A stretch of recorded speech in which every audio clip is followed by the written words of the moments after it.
안녕하세요. 장수거북 TV입니다. 밤에 자다가 어깨 통증으로 잠에서 깬 적 있으신가요? 팔을 들어 올릴 때 특정 각도에서 찌릿하고 머리 감을 때 팔이 잘 안 올라가는 느낌. 혹시 지금 이런 증상이 있으시다면 오늘 영상 꼭 끝까지 보셔야 합니다. 오늘은 중장년층에게 특히 흔한 어깨 질환, 회전근개 손상과 파열에 대해 초기 증상부터 원인, 치료, 회복기간, 예방법까지 한 번에 정리해 드리겠습니다. 먼저 회전근개가 뭔지부터 알아야겠죠. 회전근개는 쉽게 말하면 어깨 관절을 감싸고 있는 4개의 힘줄 묶음입니다. 팔을 들어 올리고 돌리고 안정적으로 잡아주는 역할을 하죠. 이 4개의 힘줄이 건강해야 우리가 자유롭게 팔을 쓸 수 있는 겁니다. 그런데 이 힘줄에 문제가 생기면 통증, 힘 빠짐, 움직임 제한이 나타납니다. 손상 정도에 따라 크게 3단계로 나눌 수 있어요. 첫째, 건염. 힘줄이 약해지고 염증이 생긴 상태입니다. 둘째, 부분 파열. 힘줄이 일부만 찢어진 상태입니다. 셋째, 전층 파열. 힘줄이 두께 전체로 완전히 찢어진 상태입니다. 회전근개 손상은 40대 이후부터 급격히 많아지는데요. 퇴행성 변화와 반복적인 동작이 누적되면서 서서히 힘줄이 닳고 손상되는 경우가 대부분입니다. 그렇다면 회전근개 파열은 왜 생기는 걸까요? 원인과 위험 요소를 먼저 짚어보겠습니다. 가장 흔한 원인은 퇴행성 변화입니다.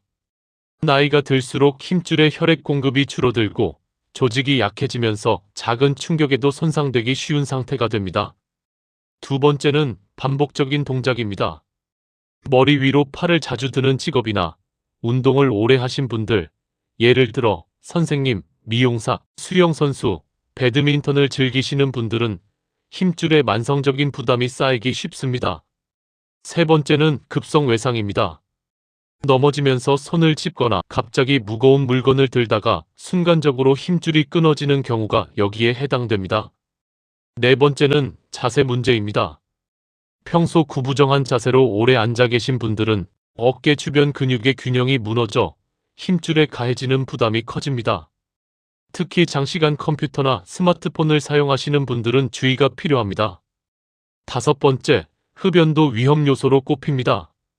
흡연은 힘줄로 가는 혈액 순환을 방해해서 회복력을 떨어뜨리는 것으로 알려져 있습니다. 이런 위험 요소들이 복합적으로 작용하면서 회전근개 손상이 생기는 경우가 많습니다. 그렇다면 회전근개 손상이 의심될 때 나타나는 대표적인 초기 증상 7가지를 체크해 보겠습니다. 지금 바로 본인 증상과 비교해 보세요. 첫 번째, 밤에 통증이 심해져 잠을 설치거나 깨는 경우입니다. 낮에는 그럭저럭 괜찮은데 밤만 되면 유독 아프다면 주목하셔야 해요. 두 번째, 팔을 옆으로 들 때 특정 각도에서 찌릿한 느낌. 특히 60도에서 120도 사이 구간에서 통증이 집중되는 경우가 많습니다. 세 번째, 머리 위로 손을 올리기가 힘들어진 경우입니다. 머리 감기가 불편하거나 선반에서 물건 꺼내는 게 어렵다면 신호일 수 있습니다. 네 번째, 아픈 팔에서 힘 빠지는 느낌이 자주 난다면 주의하세요. 다섯 번째, 팔을 들어 올릴 때 뚝 또는 딸깍 소리와 함께 통증이 나는 경우. 여섯 번째, 옷을 입거나 뒤로 팔을 돌릴 때 유독 아프다면 확인이 필요합니다. 일곱 번째, 며칠 쉬어도 낫지 않고 통증이 점점 길어지는 경우입니다.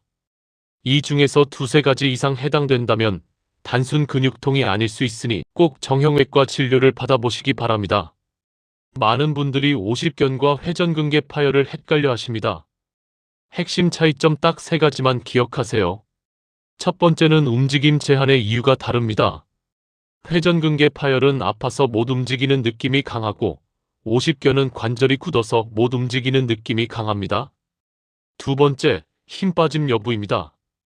회전근개 파열에서는 팔에 힘이 빠지는 증상이 비교적 흔한 반면 오십견에서는 힘 빠짐이 상대적으로 덜합니다. 세 번째, 시작 방식입니다.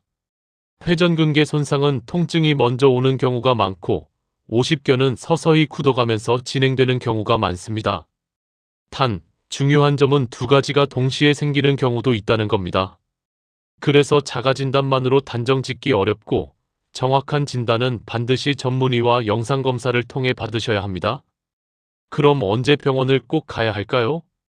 가만히 있어도 통증이 심해 수면이 계속 방해를 받는다면, 팔을 들기 어렵고 갑자기 힘이 빠진다면, 넘어지거나 부딪힌 후 통증이 시작됐다면, 12주 이상 지속되거나 점점 악화된다면 이런 경우에는 절대 방치하지 마시고 전문가 진료를 받으시기 바랍니다. 병원에 가면 어떤 검사를 받게 될까요? 먼저 엑스레이로 뼈에 문제가 없는지, 석회가 쌓인 건 아닌지 확인합니다. 다만 힘줄 자체는 엑스레이로 잘 보이지 않습니다. 그래서 다음으로 초음파 검사를 합니다. 실시간으로 힘줄 상태를 확인하고 파열이나 염증을 평가하는 데 도움이 됩니다. 더 정밀하게 보려면 MRI가 필요합니다. 파열의 범위, 힘줄이 얼마나 퇴행됐는지, 다른 구조물의 동반 손상은 없는지까지 확인할 수 있어서 수술 여부를 판단할 때 많이 활용됩니다. 이제 가장 중요한 치료법을 정리해드립니다. 결론부터 말씀드리면 회전근개 파열이라고 해서 무조건 수술은 아닙니다. 대부분은 비수술 치료부터 시작합니다. 첫 번째 단계는 통증과 염증을 조절하는 것입니다. 소염진통제를 복용하거나 온열, 전기치료 같은 물리치료를 통해 통증을 먼저 낮춥니다. 두 번째 단계는 운동치료, 즉 재활입니다. 이게 가장 중요한 단계입니다. 어깨 힘줄만이 아니라 견갑골, 즉 날개뼈 주변 근육까지 함께 안정화시키는 운동을 합니다. 통증이 줄어들면서 점진적으로 가동 범위와 근력을 회복해 나갑니다. 세 번째 단계로 통증이 너무 심해서 재활 자체가 불가능할 때 주사 치료를 사용하기도 합니다. 주사는 통증을 낮춰서 재활로 연결하는 다리 역할이지 그 자체가 완치 치료는 아닙니다. 이 점 꼭 기억하세요. 그렇다면 언제 수술을 하게 될까요? 전층 파열처럼 파열 범위가 크고 기능 저하가 뚜렷한 경우, 비수술 치료를 충분히 했는데도 통증과 기능 장애가 지속되는 경우, 또는 넘어지거나 무거운 물건을 들다가 뚝 하는 소리와 함께 급성 파열이 의심되는 경우에 수술을 고려하게 됩니다. 수술 여부는 영상검사 결과와 전문의 진료를 함께 보고 결정하는 것이 원칙입니다.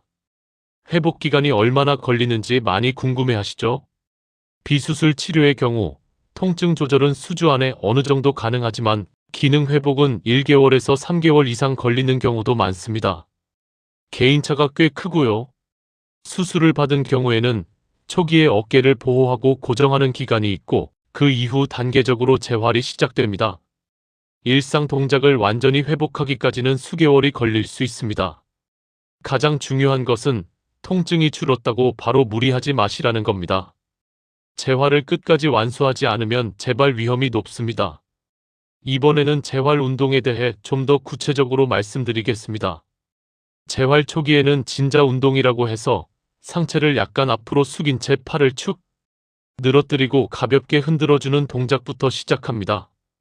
어깨 관절의 부담을 최소화하면서 혈액순환을 돕는 운동입니다. 통증이 어느 정도 줄어들면 어깨 가동 범위를 조금씩 늘리는 운동을 추가합니다. 도르래를 이용해 반대쪽 팔이 아픈 팔을 천천히 들어 올려주는 방식이 대표적입니다. 그 다음 단계로 고무밴드나 가벼운 아령을 이용한 근력 강화 운동이 들어갑니다. 어깨 외회전 운동, 즉 팔꿈치를 옆구리에 붙이고 팔을 바깥쪽으로 돌리는 동작이 회전근개 강화에 특히 효과적입니다.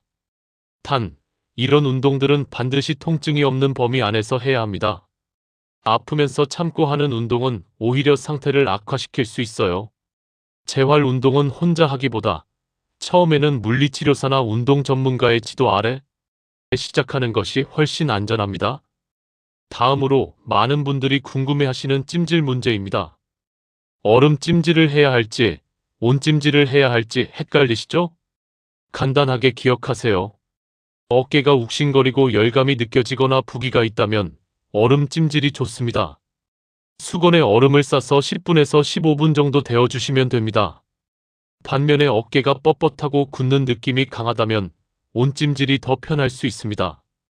근육을 이완시키고 혈액순환을 돕는 효과가 있거든요. 단, 급성기, 즉 다치거나 갑자기 통증이 심해진 직후에는 온찜질보다 얼음찜질이 우선입니다. 이 원칙만 기억해 두시면 됩니다. 이번에는 자주 묻는 질문 3가지를 짚어드리겠습니다. 첫 번째 질문입니다. 팔이 안 올라가면 무조건 회전근개 파열인가요? 아닙니다. 오십견, 석회성 건염, 목 디스크, 어깨 충돌 증후군 등 비슷한 증상을 만드는 질환이 여러 가지 있습니다. 반드시 검사를 통해 정확히 확인해야 합니다. 두 번째 질문입니다. 통증이 줄었는데 치료를 멈춰도 되나요? 이게 가장 많이 하시는 실수입니다. 통증이 줄었다고 해도 힘줄이 완전히 회복된 것은 아닙니다.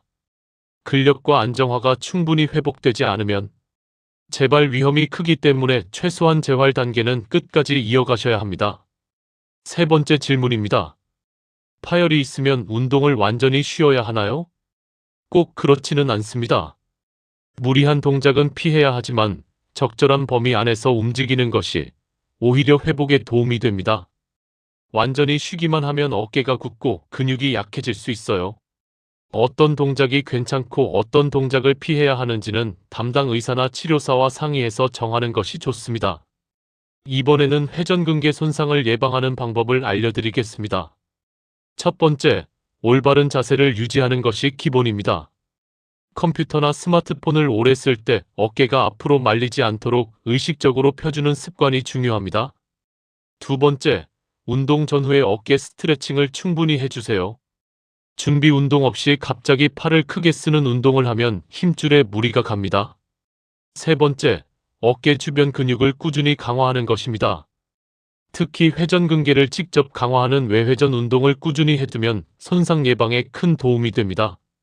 네 번째, 무거운 물건을 들 때는 반드시 몸에 가까이 붙이고 천천히 드세요. 팔을 쭉 뻗은 채로 무거운 물건을 드는 동작은 회전근개에 매우 큰 부담을 줍니다. 다섯 번째, 한 자세로 오래 있는 것을 피하고 1시간에 한 번은 일어나서 어깨를 가볍게 돌려주는 습관을 들이세요. 마지막으로 집에서 꼭 피해야 할 습관 5가지입니다. 하나, 통증이 있는데도 머리 위 동작을 반복하는 것. 둘, 갑자기 무거운 물건을 드는 것. 셋, 시원하다고 억지로 끝까지 비틀며 스트레칭하는 것. 넷, 아픈 쪽으로 눕는 수면 습관. 다섯, 통증이 줄었다고 재활 없이 바로 일상으로 복귀하는 것. 이 5가지는 회복을 늦추고 재발을 부르는 주범입니다. 오늘 영상 어떠셨나요? 밤에 더 아픈 어깨 통증, 그냥 넘기지 마시고 오늘 체크리스트로 한번 확인해 보시기 바랍니다. 어깨 통증은 참는다고 해결되지 않습니다. 초기에 빨리 발견하고 올바르게 대응하는 것이 가장 빠른 회복의 길입니다. 이 영상이 도움이 되셨다면 좋아요와 구독 부탁드립니다. 다음 영상에서 뵙겠습니다. 감사합니다.